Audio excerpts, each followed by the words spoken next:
하나님을 대적하면 적에게 노출된다. 하나님을 대적한다. 혹은 하나님을 잘 섬기고 따르지 못하면 그 사람은 적에게 노출된다라고 하는 그런 측면에서 오늘 말씀을 좀 나누도록 하겠습니다. 이 11장 1절부터 13절에는 하나님의 그 경고가 나옵니다. 하나님의 경고를 무시하고 그리고 자기 멋대로 그렇게 교만해지고 그리고 우상을 그렇게 포용하며 살다가 하나님이 이제 그 솔로몬을 징계하시는 거예요. 이제 경고한 대로 징계하시는데 그 징계는 순식간에 일어나서 솔로몬 사는 날 동안 계속해서 그렇게 가시 역할을 하고 대적 역할을 하고 여기 미워하였더라라고 하는 이것은 솔로몬은 그 당시 열국으로부터 추앙을 받던 그런 왕이었잖아요. 근데 여기 이 두 사람에게는 미움을 받습니다. 미움을 받아요. 그래서 죽이고 싶을 만큼 미워하는 거예요. 그래서 계속해서 못살게 굴고 그리고 계속해서 그렇게 가시 역할을 하는 이 두 나라가 일어나게 됐는데 이 두 나라에 대해서 하나님이 그렇게 세웠다는 것. 본래는 다윗이 이 두 나라를 다 점령한 그런 나라였어요. 그런데 이 에돔은 우리가 잘 아는 에서의 후예예요. 근데 그것이 계속해서 불거지며 두 관계가 원만하지 못하다가 다윗 시대에 그 에돔을 다 진멸하고 완전히 점령을 해요.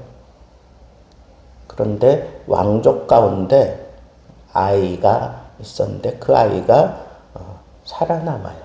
점령하고 난 다음에 그 에돔을 완전하게 복속시키기 위해서 군대 대장인 요압이 거기서 6개월 동안이나 그 에돔에 머물러 있었는데도 불구하고 이 하닷은 아이였어요. 얼마나 아이였는지는 모르지만 하여튼 이 아이가 몇몇 사람들과 그렇게 애굽으로 도망을 가요. 그런데 참 신기한 게 그 애굽의 바로에게 은총을 입어요. 아니 완전히 패전해서 도망쳐온 망명한 거죠, 그죠? 망명해온 이 하닷 그냥 별거 아니다라고 생각하고 그냥 넘길 수도 있잖아요. 애굽은 그 당시 큰 나라니까.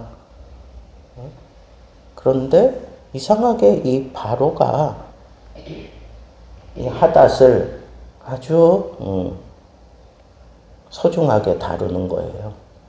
그리고 은총을 베풀어요. 얼만큼 은총을 베풀었어요? 자기 처제를 이 하닷에게 줍니다. 그래서 그 하닷과 그 처제 사이에서 또 아이가 태어났어요. 그러니까 거기서 이제 완전히 그냥 살 수 있잖아요. 그죠? 살 수 있잖아. 얼마나 좋아. 자기 나라보다 더 큰 나라, 더 좋은 데서 그것도 왕의 은총을 받으면서 왕족이 된 거나 마찬가지잖아요. 그러니까 그는 편안하게 거기서 그냥 마음껏 부를 누리며 살았어요. 자식까지 낳았으니까 누가 뭐라 그러겠어요. 그냥 열려 있는 거죠. 그냥 죽을 때까지 그냥 비록 나라는 망했지만 그냥 자기는 편안하게 살 수 있어요. 근데 다윗이 죽고 요압도 죽습니다. 그때가 약 한 30년 정도 지난 거예요. 그 30년 정도 지났는데 이후에 다윗이 죽고 그리고 요압도 죽으니까 이 하닷이 고향으로 돌아가겠다는 거예요. 본국으로 돌아가겠다는 거예요. 그랬더니 그 바로가 뭐라 그래요? 내가 너한테 뭐 섭섭하게 한 일 있냐? 그렇게 물어보는 거예요. 그러니까 없습니다. 그러나 아무쪼록 나를 고향으로 돌아가게 해 주십시오라고 그렇게 간청을 해서 결국은 고향으로 돌아옵니다. 여러분 30년 동안 이 가슴에 담고 있었던 거예요. 다윗과 요압에 의해서 그 고난을 당하고 멸망한 그 나라를 다시 일으켜 세우면서 원수 갚겠다고 30년 동안 그 안갚음하겠다고 그 응어리진 마음이 아무리 좋은 왕궁의 음식과 왕궁의 옷과 그리고 왕궁 생활 더군다나 그 왕족과 결혼해서 왕족처럼 지내게 되었어요. 그것도 30년 동안. 그러면 이 속에 응어리진 거 웬만하면 다 그냥 가라앉지 않겠어요? 그런데 이게 풀리지 않았어요. 그래서 자기 본국으로 들어가서 그 나라를 다시 일으켜 세웁니다. 그리고 난 이후에 이 에돔이라는 나라는요, 이스라엘이 멸망할 때까지, 남유다가 멸망할 때까지 계속 가시 역할을 하고 적대자로 살아가는 나라가 돼요. 여러분 이걸 그냥 역사의 흐름이다 이렇게 생각해야 될까요? 오늘 본문에 분명히 그렇게 표현을 했어요. 하나님께서 그렇게 만들었다고. 하나님께서 그렇게 만들었다. 14절 보세요. 에돔 사람 하닷을 일으켜 솔로몬의 대적이 되게 하시니. 누가 이렇게 했다는 거예요? 하나님이. 그러니까 적어도 솔로몬이 이렇게 잘못되어 갈 것을 하나님은 다 헤아리고 계신 거예요. 30년 전부터 이 하닷을 하나님께서 준비시키고 있었던 거예요. 근데 이때는 솔로몬이라고 하는 존재도 없을 때예요. 다윗이 강력하게 역사할 때잖아요. 근데 그때부터 하나님께서는 이 하닷을 준비시킨 거예요. 언제 쓰시려고? 솔로몬이 하나님을 무시하고 마음대로 행동하는 그것을 보고 하나님께서 징계하시려고 하나님께서 30년 전에 예비해 놓으신 거예요. 또 그뿐입니까? 여기 보면 르손이라고 하는 그런 사람이 등장을 해요. 이건 소바 사람. 여러분 이 소바 사람은 그 다메섹이라고 하는 아주 대표적인 그런 나라죠. 아람. 그런데 이 아람이 다메섹만 있는 게 아니에요. 거기는 본래 이렇게 크지 않아요. 영토가. 그러니까 여러 고을들이 연합해가지고 아람이라고 하는 그런 국가를 형성하고 있었어요. 그 중에 가장 강력한 그 고울이 다메섹이에요. 다메섹. 다메섹 그러면 생각나는 사람 누구예요? 그렇지, 바울이 생각나는. 근데 이 다메섹의 강력한 왕으로 이 르손이 일어나게 돼요. 르손이 일어나서 여기 보니까 솔로몬의 대적자가 되게 하셨다. 하나님이 솔로몬의 대적자가, 이 대적자라고 하는 것은 비등하게 싸울 때 대적자라고 하는 표현을 하는 거예요. 그냥 뭐 상대도 안 되는데 그냥 발길질하고 손가락질한 그런 존재가 아니라 뭐 맘먹을 정도로 그렇게 강력하게 다가서 있는 그런 원수를 대적자라고 그렇게 얘기를 해요. 그런데 이 르손도 보면 정말 별 볼 일 없는 사람이에요. 주인 소바왕 하달에게서 도망한 자라 그랬어요. 그러니까 주인을 배신하고 도망갔던 사람이에요. 그런데 하나님께서 이 다윗을 통하여 이 소바를 점령하실 때 이 르손이 자기 사람들을 모아가지고 무리의 괴수가 되어서 적대하고 그리고 이스라엘과 원수지간이 되어서 거기서 살다가 다메섹으로 가서 거기서 왕이 되었어요.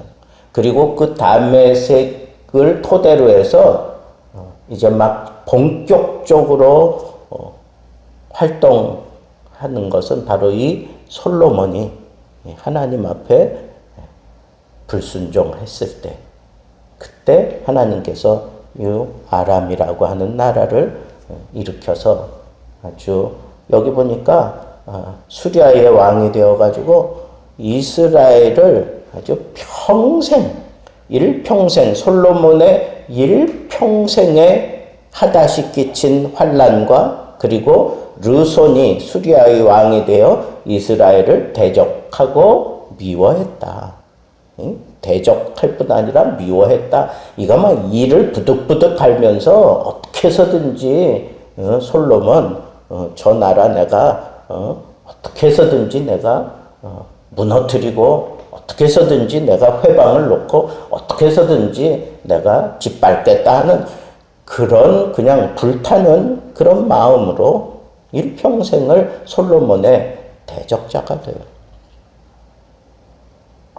솔로몬의 그 나라가 망하지는 않았지만 솔로몬이 그냥 이 나라를 유지하고 사람들에게 막 칭찬도 듣고 뭐 이렇게 추앙도 받는데 그것만 있는 게 아니라 이제부터는 막 이쪽 저쪽에서 막 미워하고 대적하고 가시 같은 역할을 하고 심심하면 쳐들어와가서 막 깐족거리고 또 도망가고 막 이러면 솔로몬이 쉴 틈이 없는 거예요. 마음의 여유가 없는 거예요.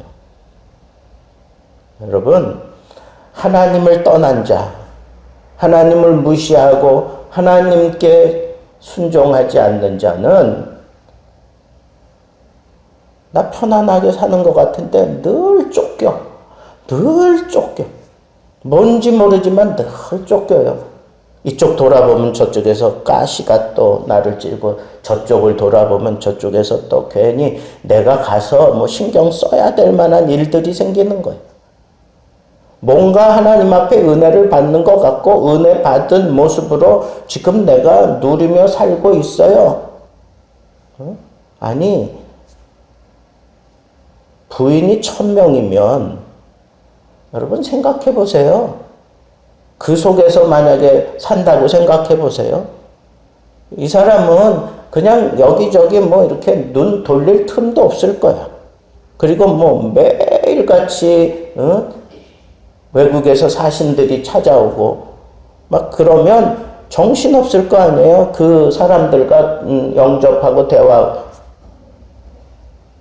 그러다가 이런 가시가 양쪽에서 막 찔러대고 그러면 이거요 정말 힘들어요. 우리는요 이렇게 우리 몸은 이렇게 막 심각한 상황이 생기면 또 어느 정도 지나면 거기에 이제 적당하게 이렇게 적응을 하며 살아요. 그죠? 그런데 여기 나타난 이 괴로움은요, 적당하게 타협이 안 돼. 그러니까 늘 쫓기면서 살아. 이게 솔로몬 정치 후반부의 모습이에요. 이게 얼마나 괴롭겠어요. 얼마나 괴롭겠어. 왜 이렇게 쫓기며 살까? 왜 이렇게 쫓기며 사는 그런 모습으로 솔로몬이 이렇게 전락했을까? 솔로몬이 써놓은 잠언에 보면 의인은 뭐 어떤 일을 만나든지 담대해요. 뭐 사방을 둘러보고도 담대해. 근데 죄인은 쫓아오는 사람이 없어도 늘 도망한다 그랬어. 이건 자기가 경험한 거, 그렇게 고백한 거라고 생각이 들었어요. 그렇지. 하나님 앞에 죄를 품고 있는 사람은 세상의 왕일지라도, 세상을 다스리는 뭐 정복자일지라도, 여색으로 그냥 하루 종일 그렇게 묻혀 산다고 할지라도 그 마음에 늘 쫓김이 있는 거예요. 늘 쫓김이 있어. 풍성해요. 먹을 것도 많고 즐길 것도 많고 늘 사람들이 북적북적 되지만 그 군중 속에서 늘 고독해야만 되는 그 상태에 빠진 거예요. 저는 오늘 말씀을 통해서 깊은 깨달음 하나 얻을 수 있어요. 여러분, 사람이 마음이 평안해야 모든 게 다 평안한 거잖아요. 그죠? 마음이 평안해야 모든 게 다 평안해요. 몸도 평안하고 내 삶도 평안하고 어떤 일을 해도 이 마음이 평안한 상태에서 할 때 그 사람 얼굴에 빛이 나요. 막 어려운 일, 그런 일들을 계속 앞에 두고 그곳을 향하여 가면서도 그 얼굴에 빛이 나고 평안해요. 마음이 중요한 거예요. 마음이 정말. 그래서 하나님의 징계, 이 하나님의 이 징계 가운데 정말 최첨단의 징계는 바로 이 불안하게 만드는 거다. 늘 쫓기게 만드는 거예요. 그런데 나중에서야 솔로몬이 이런 거를 깨닫고 그런 고백을 했잖아요. 그죠? 그런 고백을 한 거예요. 그런데 그렇게 깨달았을 때 즉시 회개하고 돌아섰으면 얼마나 좋을까? 그죠? 즉시 회개하고 돌아섰으면 얼마나 좋을까? 하는 그런 아쉬움이 나요.